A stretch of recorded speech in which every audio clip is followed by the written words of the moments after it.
নমস্কার, শুভ সকাল। আমি মনে করি সোশ্যাল মিডিয়া আমাদের জীবনে আনন্দ, অনুপ্রেরণা আর শিক্ষামূলক একটা জায়গা। সেখানে আমরা আনন্দ বলতে নাচ, গান, আবৃত্তি, অ্যাক্টিং, লিপসিং, বিভিন্ন ধরনের সাংস্কৃতিক ব্যাপার নিয়ে আনন্দ, শিক্ষামূলক কোনো অনুপ্রেরণামূলক ভিডিও, যাই হোক। তো সেখানে আমরা কখনোই আমাদের ব্যক্তিগত জীবনের কিছু তথ্য যেন না শেয়ার করি। কারণ মনে রাখবেন, আপনার কষ্টের গল্প নয়, আপনার কষ্টকে জয় করার গল্পই হচ্ছে এখানে সবথেকে বড় মূল্যবান। আর এখানে ঈশ্বর, আধ্যাত্মিক দিকগুলোও একটা আমাদের শান্তি এবং একটা সাহস, শক্তির আশা যোগায়। আর এটা অবশ্য করেই একটা অনুপ্রেরণামূলক দিক।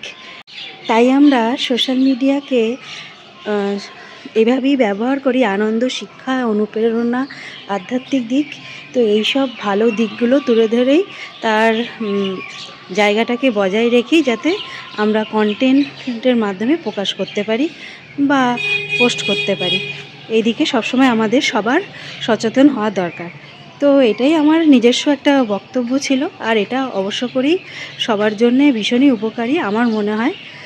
তো এই আমার মতামতটা আপনাদের কাছে শেয়ার করলাম। জানাবেন আমার সঙ্গে যারা একমত আছে।